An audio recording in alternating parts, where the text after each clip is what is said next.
In this session, I am going to explain the topic which is final control element.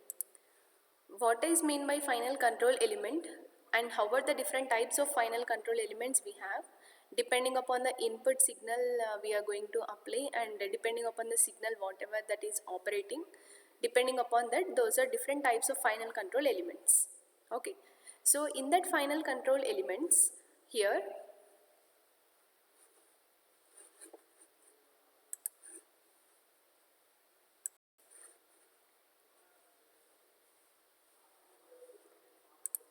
so we already know that physical diagram of an entire process control diagram, process control instrumentation. So what is that process control instrumentation block diagram? So here we are going to get a process and that is continuously operating and which will generate a output. So in order to maintain the output as accurate value and whatever our requirement, we need to measure that particular parameter. So that measurement is done in the measurement block, or this is also called as feedback block. Then this is connected to what? This is compared with whatever signal we are going to we want the output. We are going to compare it with the set point value. Here set point that is indicating with R and actual measured value that is indicating with B. So that error value I am going to give it to the controller part. So here controller which will take the action or which will take the decision according to the error whatever we got, and that is directly influences the final control element. This final control element which will change the output in the process in order to get the accurate whatever the value we need to get. So this is about our actual process control block diagram.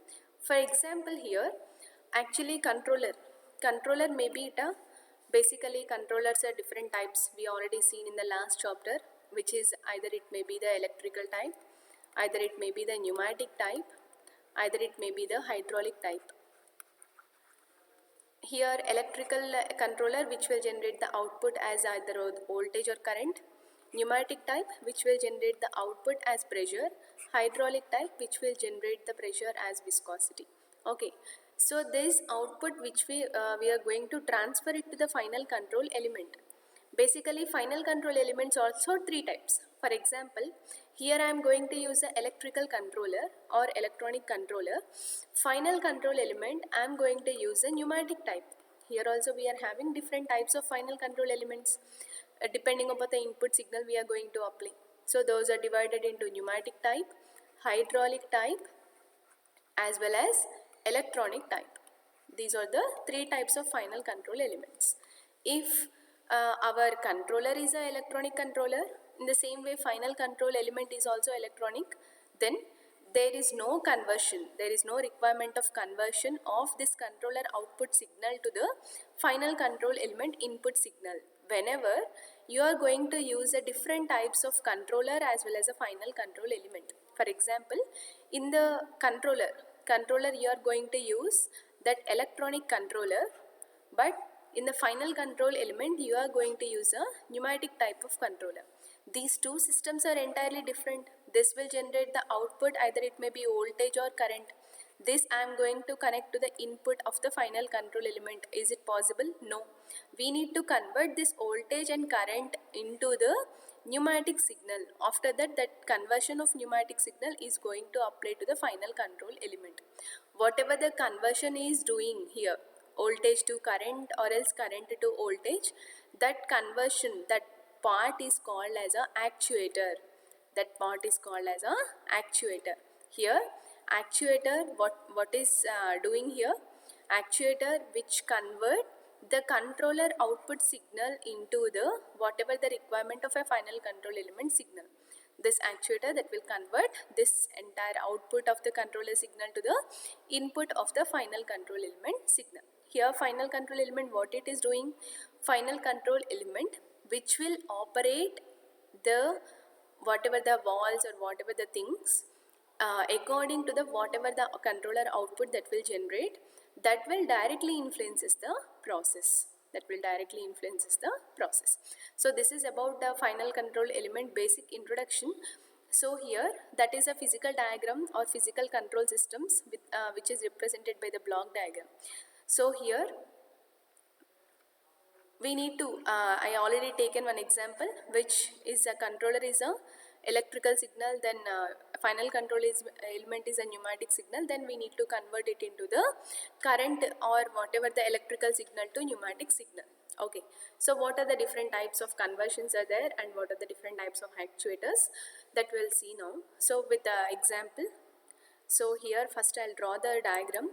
Let us take here a pipe here. I am going to control the flow in that particular pipe. So here let us take, this is a pipe, whatever I am going to control the flow of this particular pipe, So what I have to do first, from here I am going to get the inlet, from here I am going to get the outlet. If you want to control the flow of a particular pipe or anything, first you need to measure that particular parameter. So here I am going to measure by using some orifice or venturi meter. This is a flow measurement device, let us take. So this is a flow measurement device. I am going to measure the flow rate by using this flow measurement device. So what are the flow measurement devices? This is a horizontal flow. So horizontal flow, what are the different types of horizontal flow measurements? First one is a orifice meter, venturi meters. These two are the differential pressure measurement device, and next what ultrasonic flow meter. So these are the different types of horizontal flow measurements. Another thing which is vertex shedding. Okay, you already came across with these all flow measurement devices. So here I am going to measure that particular flow rate by using that particular differential pressure cell measure sensor or orifice meter you can take. So here after that, so what is the orifice meter output? Here I am going to place an orifice meter like this. Wherever I am going to decrease the area, so then that pressure will be increases here. Nothing but this will produces a differential pressure as a output. So differential pressure as a output, nothing but here I am going to take the controller. So here I am going to take the controller, which is a electronic type. Let us take controller. For this controller I am going to give the set point. From the measurement device I need to give this measurement value to the controller. But here this is a pressure signal, and here controller is a electronic type. Nothing but that can be operate a current or voltage that will be generate same as current or voltage. For example, let us take that will generate current. Okay, that will operate with current signal. Then we need to convert this pressure signal into that particular current signal. Nothing but here we need to use what? Pressure to current conversion. So pressure to current converter, that is P2I converter, and then this current signal is given to the controller part. Okay, this whatever the controller element that will generate some electrical signal, nothing but that is current signal that will generate. So here I am going to operate or I am going to control this particular outlet by connecting a control valve. So here I am going to place a control valve here. So this control valve, let us take, this is a pneumatic type controller valve. So pneumatic type controller valve. But here by the controller part, that will generate which signal? That will generate the current signal. Nothing but this is a pressure signal and that is a current signal. Is there any sync of these two? No. We need to convert. By using this current signal, shall we operate this control valve? No, we can't operate. We need to convert this current signal into the pneumatic signal. So current signal into the pressure signal we need to convert. So that again I am going to take another one more. We are converting from current to pressure. So current to pressure, that is I to P converter, and then this will generate the pressure signal, and that will be directly connected to the pneumatic valve. Here this is one converter and this is also one converter. Here that will convert that pressure signal into the current signal. Here that will convert the current signal into the pressure signal.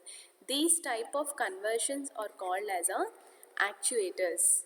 These type of conversions are called as a actuators. So here we got two types of actuators are there. First one which is current to pressure converter. Current to pressure converter. Current is a electrical signal. Pressure is a pneumatic signal. So we can also call it as current is a electrical signal. So electrical to pressure is a pneumatic signal. Electrical to pneumatic signal we can call it as. We can call it as a current to pressure converter is also called as electrical to pneumatic signal. And second conversion or second type of actuator is which is pressure to current converter. Pressure to current converter. So this is also called as, here pressure signal is nothing but the pneumatic signal. So pneumatic to here current signal is a electrical signal. Pneumatic to electrical converter. Okay. So in this session we will discuss both, which is current to pressure converter and pressure to current converter. So first we will discuss about that current to pressure converter. So current to pressure converter, what is the principle behind this current to pressure converter? We already came across with one mechanism which is called as a flapper nozzle mechanism. So where we got this one, which is in the pneumatic controllers. So everything, whatever that is controlled or whatever that will be operate with a pneumatic signal, then there should be the flapper nozzle mechanism. There should be the flapper nozzle mechanism. So what is meant by flapper nozzle mechanism? Flapper nozzle mechanism, you already know it, that is which is having a flapper and that flapper is fixed at one side, and here we are going to maintain the nozzle gap by moving this particular flapper. Okay, so whenever this flapper is moved towards to the nozzle, this is called as a nozzle, then whatever you are going to supply the input signal, that will be not going in this way, that entire comes with the output. So here let us take that input signal, you are going to take the 20 psi signal. From here you are going to apply the input signal. Depending upon the nozzle gap, if nozzle gap is more, total input signal will goes to like this. So we are going to get the minimum pressure here. If nozzle gap is less, that is entire closed to the particular thing, that valve, whatever the gap, totally closed. Whenever this is closes, there is no chance to go that particular pressure into this way. Then entire input you are going to get as a output. So output is in the range of 3 to 15 psi. This you already know. This is a flapper nozzle mechanism. This is called pivot, and this is called as a nozzle, and this is called as a flapper. But here what we are doing, we are going to convert the current signal into the pressure signal. But you are applying here pressure signal, you are applying. This is pressure signal, and here also you are getting pressure signal as an output. But how we are going to supply the input signal? We are going to control the flapper movement. Here we are going to do the mechanical movement, right? By hands we are going to move this particular flapper. But instead of doing mechanical movement, here by applying the current signal to that one, and we are going to attract this flapper and repel with a flapper. Okay, according to that one we are going to generate the output. Nothing but you are going to apply the input signal as current, and you are going to get the output as pressure signal. How? We'll see now. First I'll draw the diagram. So same as a flapper nozzle mechanism, whatever that we seen in the previous diagram. Just first we are having a flapper and one end of the flapper is fixed, and here we are going to take the nozzle gap, and for this particular nozzle gap we are going to connect the input signal here. In order to increase the pressure for the input signal, here we are going to place the restrictions. Whatever I am drawing, those are called as restrictions, and here from here I am going to apply the input signal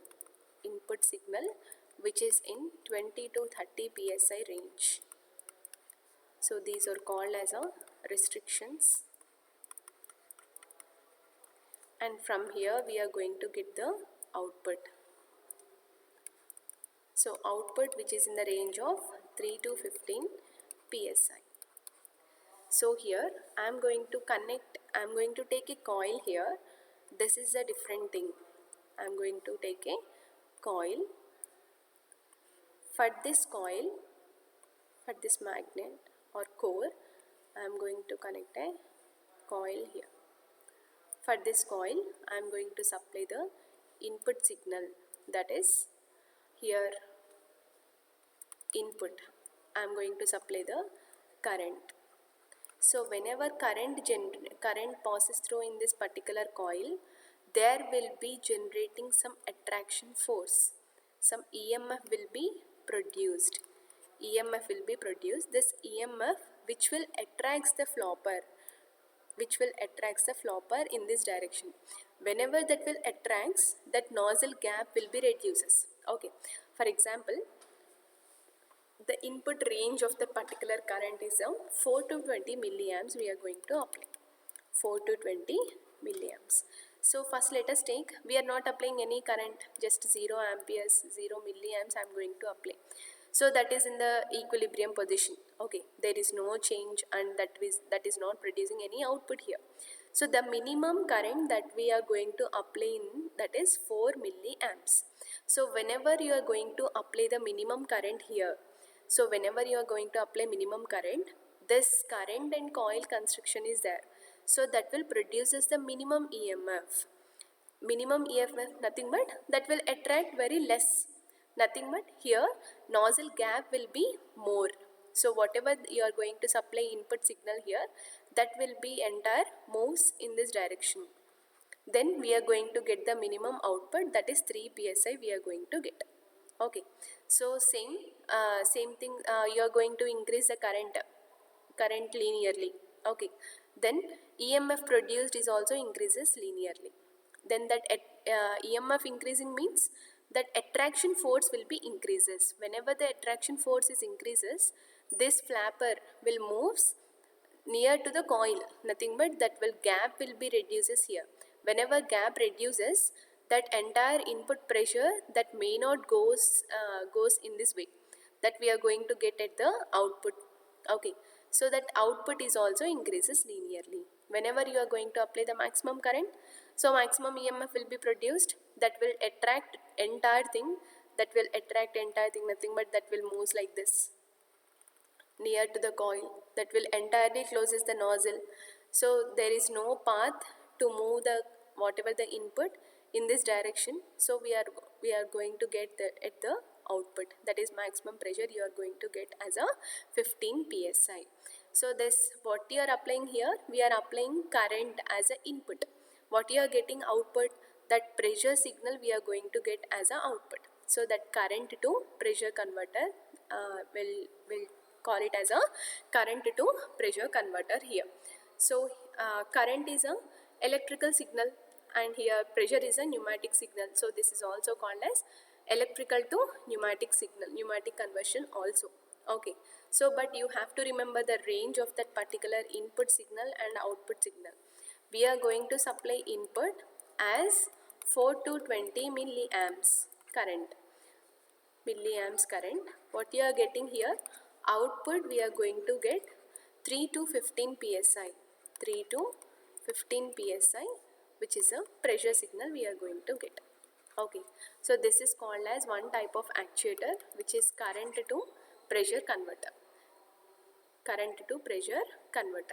Okay, so next let us take which is pressure to current converter.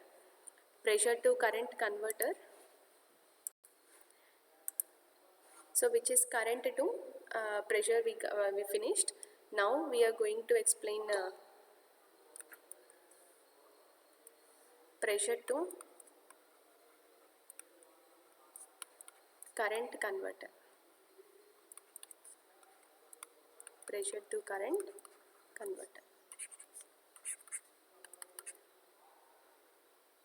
So what is pressure that we are going to apply 3 to 15 psi pressure signal, and current which is in the range of 4 to 20 milliamps as about which is current to pressure converter. So where in the current to pressure converter we take in the principle of Laplace nozzle mechanism, in the same way pressure to current converter, in order to convert this pressure signal into the current signal, we are going for the principle of LVDT, that is linear variable differential transformer. Okay, so you already know that linear variable differential transformer having a primary coil and having two secondary coils. These two secondary coils are connected in series opposition manner, nothing but like this. This connection is called as a series opposition. From here we are going to get the output, which is a difference of two EMFs, whatever two EMF E1 and E2, and here these two coils are separated with a core. Whenever this core movement, depending upon the core movement, here EMF will be generated in that particular coils. So we are going to take the differential of these two EMF that as a output. Okay, so here this is input, whatever you are going to apply, this is a core. So that core movement, core displacement, we are going to operate with a particular bellow. So that bellow you already know, this is a bellow construction.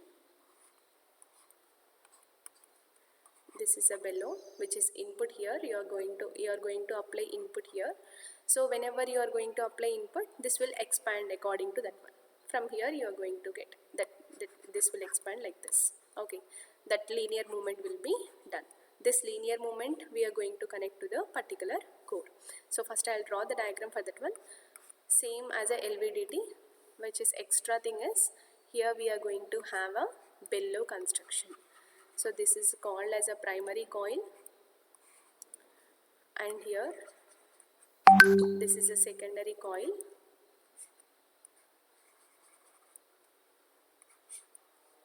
So series opposition manner I am going to connect, nothing but these two are connected in series, and another two from here, these we are going to get the output.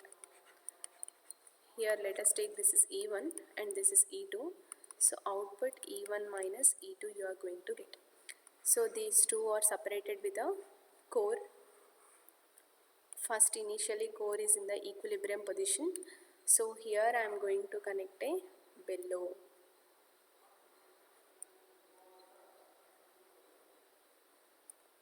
Here I am going to connect a bellow to that particular core.